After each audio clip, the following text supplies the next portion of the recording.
नमस्कार, कैसे हैं आप लोग। मैं आशा करता हूँ आप लोग बिल्कुल ठीक होंगे, घर पे होंगे, सुरक्षित होंगे। आज 15 अगस्त 2020 हमें अंग्रेज़ों से आज़ाद हुए 73 साल हो चुके हैं। लेकिन आज भी मुझे लगता है कि बहुत सारे ऐसे चीज़ें हैं हमारी सोसाइटी में। हमारी सोसाइटी की बात नहीं है, all over India, even all over world ये प्रॉब्लम है। लेकिन अगर मैं भारत में देखूं तो ये प्रॉब्लम ज़्यादा है। क्या क्या प्रॉब्लम्स हैं। हमें आज़ादी तो मिल गई है, लेकिन मैं यहाँ पे आज आज़ादी के बारे में बात नहीं करूँगा कि कैसे आज़ादी मिली, क्या हुआ, क्योंकि आप सभी बहुत अच्छे से जानते होंगे हिस्ट्री क्या है। लेकिन जो प्रेजेंट टाइम में जो प्रॉब्लम्स हैं, आज मैं उन पर बात करूँगा, क्योंकि मुझे लगता है कि ये शायद मेरी एक तरीके से ड्यूटी है अवेयर करना लोगों को। बहुत सारे मुद्दे हैं ऐसे जिसके ऊपर हमें ध्यान देना चाहिए। सबसे बड़ा मुद्दा है करप्शन का।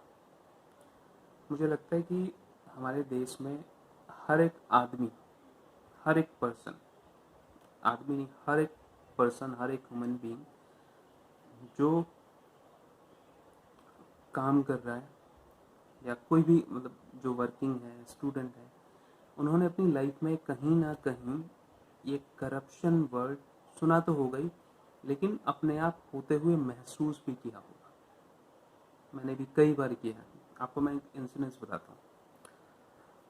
लगभग आज से 7 साल पहले, when I was working as an accountant, I am BCom graduate. उसके बाद I started working as an accountant. जैसे हर बीकॉम करने के बाद लोग अकाउंटेंट बनना चाहते हैं, मेरा भी उसी तरीके से मैंने प्लान किया था।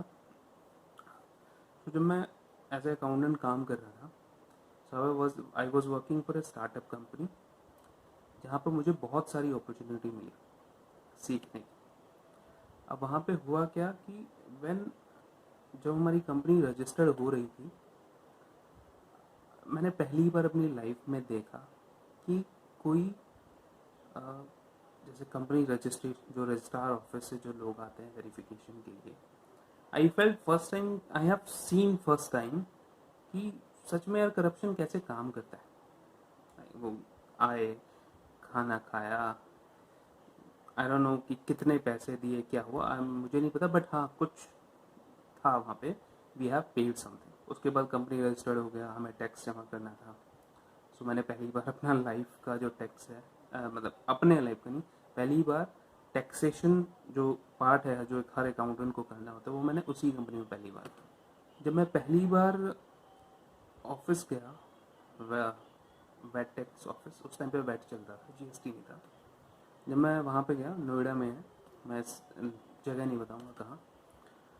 और वहाँ पे जब कंपनी रजिस्टर्ड होता है तो 3-3 महीने पे, आई एम नॉट श्योर 3 महीने पे या हर महीने, शायद हर महीने होता है या 3 महीने पे होता है, ऐसा कुछ होता है, आई एम नॉट श्योर। तो मैं जब पहली बार वहाँ पे गया, बिकॉज आई वॉज न्यू, तो वहाँ के लोगों को भी मेरे साथ बात करना था, समझना था, एक बॉन्डिंग बनानी थी।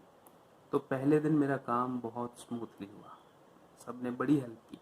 इवन वो आए, मुझे बहुत हेल्प किया, आई सारी चीज़ें। अच्छा अच्छा, नई कंपनी है, अच्छा हाँ हाँ, गए थे मैम, गए थे, ओके ओके ओके, आइए सर आइए, करा, बैठ जमा होगा। लेकिन उनकी इस किसी भी काम करने, कोई भी अगर ऑफिसर है, अगर वो कुछ ज़्यादा ही फ्रेंडली हो रहा है, there is a limit, but वो लिमिट से ज़्यादा अगर कुछ कर रहा है तो means there is some doubt. So the same happen, I think he was supposing some, like he was supposing कि मैं कुछ करूँगा, मतलब मुझे, क्योंकि I was new, I didn't know about it. क्या हुआ कि ही वाज, बस मुझे समझ नहीं आया, मैं चला गया, हो गया मेरा काम, मैं चला। नेक्स्ट बार जब मैं आया, उसने मेरा चेहरा याद कर लिया था। उस टाइम पे उसने मुझे बहुत घुमाया, क्योंकि पहली बार था। मैं भी यार, मैं तो क्यों घुमा रहा है यार, खाली पड़ा है, क्यों नहीं कर रहा, तो प्रिंटर खराब है, ये खराब है। इनडायरेक्टली ही सेड कि भैया कुछ खर्चा पानी कर दो, पिछली बार नहीं दिए थे आप। तो मैं समझ गया क्या चीज़ें हैं। तो मैंने उसको, क्योंकि यार पहली बार कर रहा हूँ और पहली बार मेरे साथ ऐसा हो रहा है, और हम यंगस्टर पहली बार हम सोचते हैं कि कुछ चेंज करेंगे, कुछ होगा चेंज करेंगे, गवर्नमेंट पे विश्वास होता है, बहुत सारी चीज़ें होती हैं। तो उसने उस दिन नहीं किया, मतलब उसने किया ही नहीं, बोला कि ख़राब है। फिर उसके बाद और भी जगह थे बट वहाँ पे ऑलरेडी भीड़ लगी हुई थी, बट वो उसने नहीं किया। सब कुछ ठीक चल रहा है, औरों का कर रहा है, मेरा नहीं कर रहा है। वो बोल रहा है कि आपका नया रजिस्ट्रेशन हुआ है, ये गलत हो गया वो। मैं अंदर गया, वहाँ से भी मुझे कुछ ऐसा ही रिस्पॉन्स मिला कि इसे आप ठीक कर लो, हो जाएगा, कर देगा। फिर मैं वहाँ गया, so because I was not giving any thing, उसने मुझे टलाया। मैं फिर ऑफिस गया अगले दिन, फिर मजबूरी में मुझे, क्योंकि काम कराना था, मेरे जिम में और भी बहुत सारे काम थे ऑफिस में आके कराने के, सिर्फ एक चक्कर काटने के अलावा।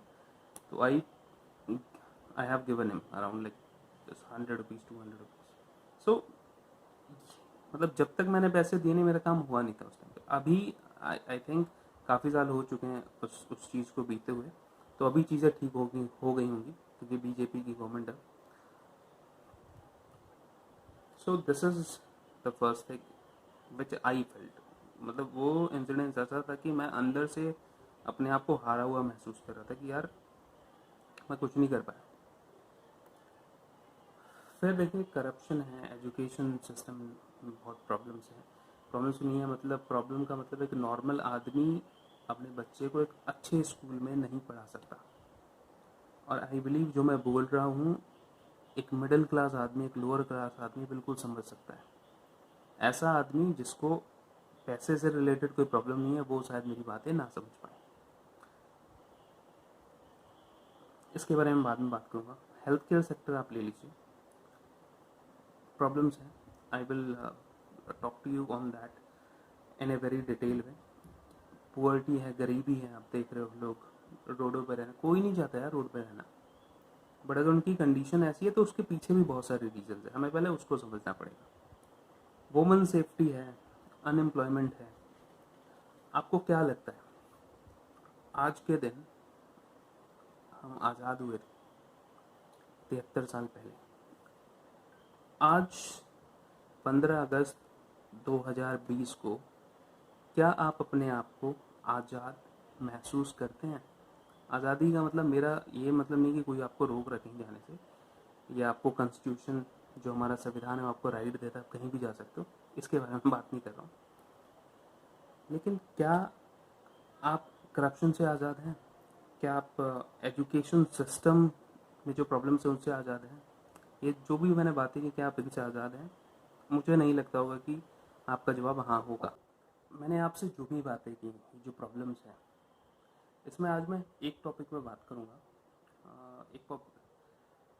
जो सबसे बड़ी प्रॉब्लम जो मुझे पर्सनली लगती है, वो लगती है हमारे देश की पॉपुलेशन।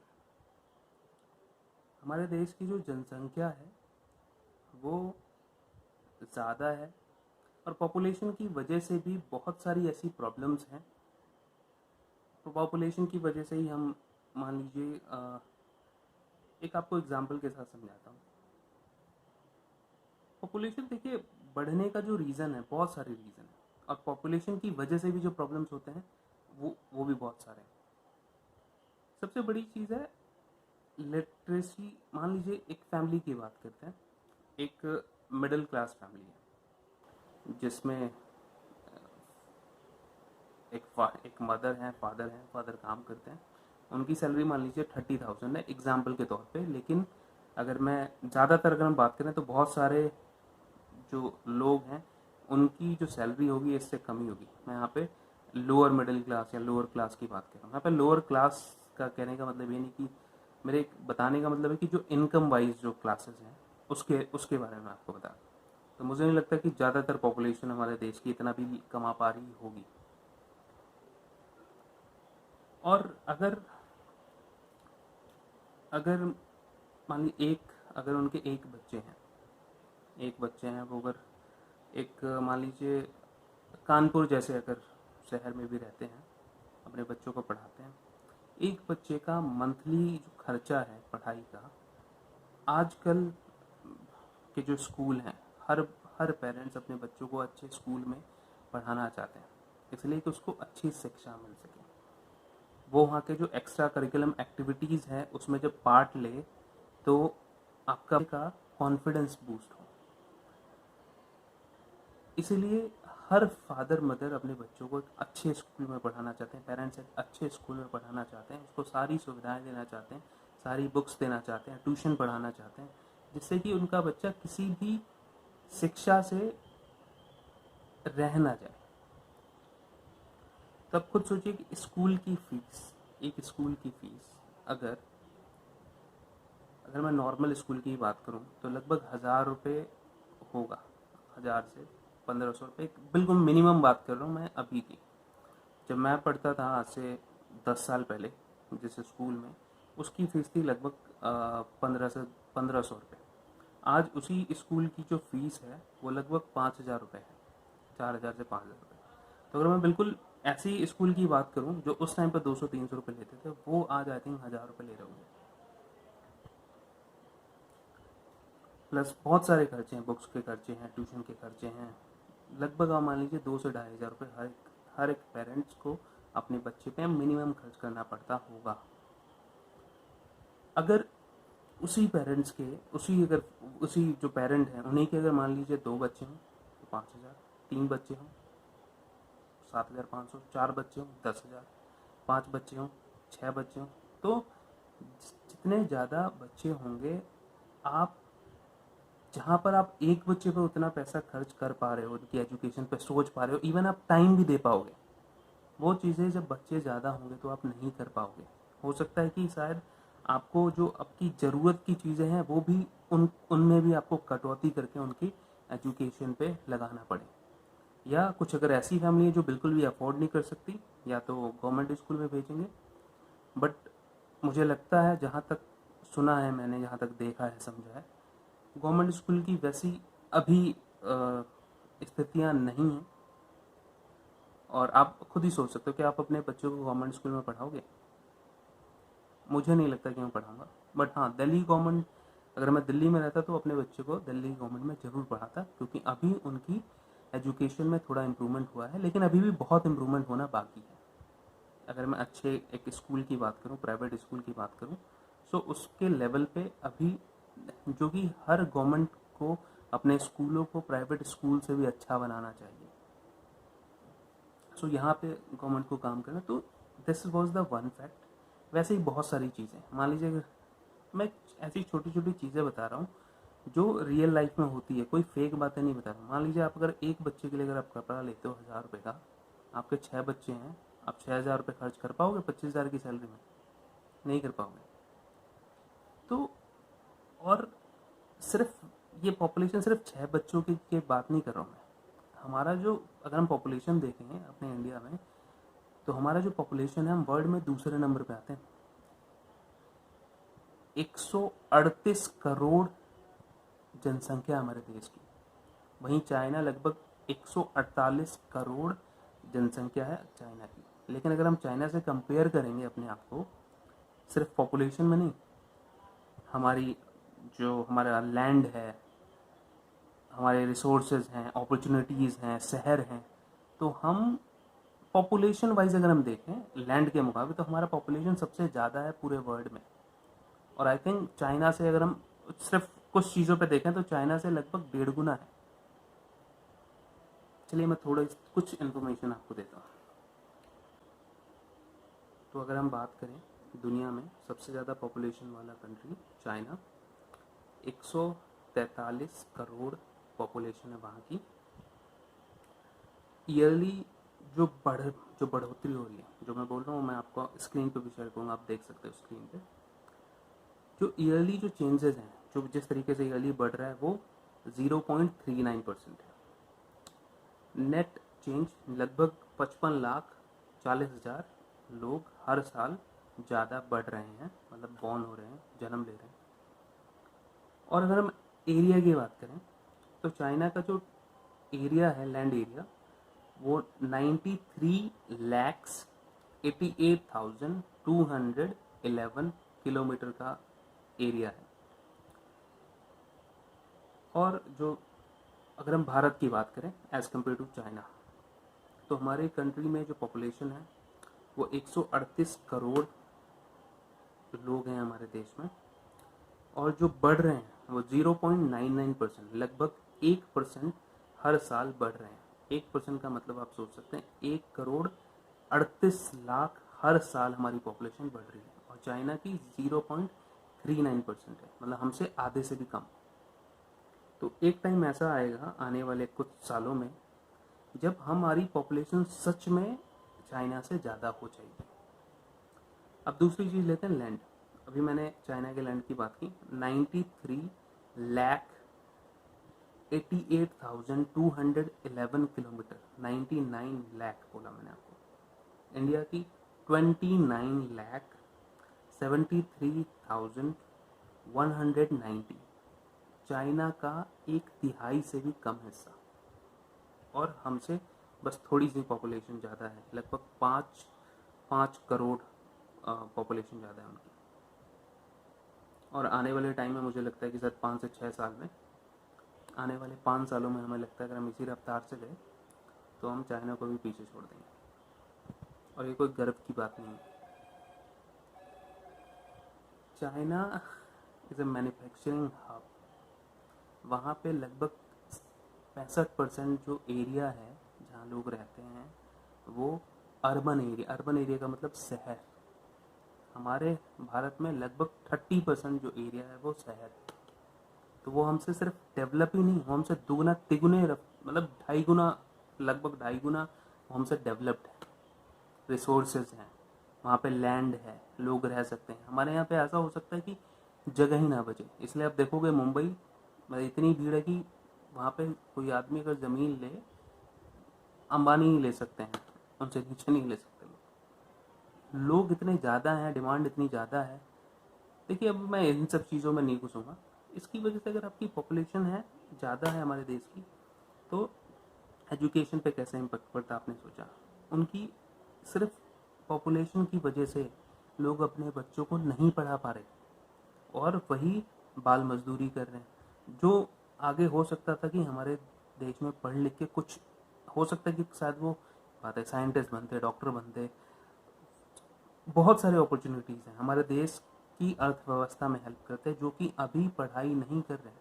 दे आर डूइंग अभी, दे आर, आपने रोड साइड पे देखा होगा कितने सारे बच्चे काम करते हैं। आपको क्या लगता है? आप देखोगे रोड साइड पे हर एक ढाबे में किसी भी वहाँ पे बच्चे काम करते हुए आपको दिख जाएंगे। आपको क्या लगता है ये पॉपुलेशन की वजह से नहीं हो रहा होगा? ये बहुत सारे रीज़न, मैं सिर्फ पॉपुलेशन की बात नहीं कर रहा, बट आज मैं पॉपुलेशन के बारे में बात कर रहा हूँ क्योंकि ये एक बहुत बड़ी प्रॉब्लम है हमारे देश में। हमारे कंट्री की जो एवरेज अभी लोग हैं वो लगभग 28 साल है। हमारी कंट्री में जो सबसे ज़्यादा जो लोग हैं वो 28 साल की एज के लोग हैं। आप सोचिए ये एक ऐसा टाइम है जहाँ पर इस टाइम पे शादियाँ ज़्यादा होती हैं, और ये अगर हम इस टाइम पे अगर we will not think of it, अगर हमारी गवर्नमेंट इस पर ध्यान नहीं देगी, तो मुझे लगता है आने वाले 5 साल नहीं 2-3 साल में हम चाइना को पार कर सकते हैं, जो कि मुझे that is not good for our country, because already बहुत सारी प्रॉब्लम है, अनएम्प्लॉयमेंट है। आप जहाँ पर खुद सोचो अगर पॉपुलेशन ज़्यादा होगी, यहाँ पे अगर एक जॉब है आप देख रहे हो 50-50 लोग जाते हैं वहाँ पे, ये क्यों हो रहा है? Why that is actually happening? एक नॉर्मल सी चीज़ को एक इतनी महंगाई क्यों हो रही है? क्योंकि सामान कम है, लेने वाले ज़्यादा है, इसलिए प्राइस ज़्यादा है, महंगाई ज़्यादा है। So we have to think about it. Government को इसके ऊपर अवेयर, ऑलरेडी गवर्नमेंट काम कर रही है, बट मुझे नहीं, मतलब इस बड़े लेवल पे मैंने नहीं देखा जिस लेवल पे पोलियो का एडवर्टाइजमेंट हुआ। हमें एक प्रॉब्लम है, इस प्रॉब्लम को जल्दी से जल्दी दूर करना है। मैंने सुना है कि आने वाले टाइम में गवर्नमेंट इस पे भी काम कर रही है, बट अभी अगर कर भी रहे हैं तो इतने अच्छे लेवल पे क्यों नहीं कर रहे कि लोगों को ये एजुकेशन मिले, अवेयरनेस मिले। So I request you all to think about it. I think this is your responsibility. मुझे लगा कि ये मेरी रिस्पॉन्सिबिलिटी है, शायद मेरे इस वीडियो से अगर एक आदमी को भी अगर ये बात समझ में आती है तो मेरे वीडियो बनाने का जो मकसद है वो पूरा हो जाएगा। एंड आगे मैं ऐसे ही एक एक जो मुद्दे हैं उस पर आपको अपने मैं क्या सोचता हूँ मैं आपको बताऊँगा। और अगर आपको अच्छा लगे आप वीडियो को लाइक कर सकते हो, चैनल को सब्सक्राइब भी कर सकते हो। और अगर आपके कोई कमेंट हो, अगर आप चाहते हैं मैं किसी चीज़ पे आपके लिए वीडियो बनाऊँ तो आप मुझे कमेंट में लिख सकते हैं, मैं ज़रूर उस पर काम करूँगा। एंड आप सभी को दोबारा से हैप्पी इंडिपेंडेंस डे। आप लोग अपना ध्यान रखिए, कोरोना में घर से कम निकलिए, घर पे रहिए, सेफ रहिए, अपना ध्यान रखिए, अपने परिवार का ध्यान रखिए। Thank you so much.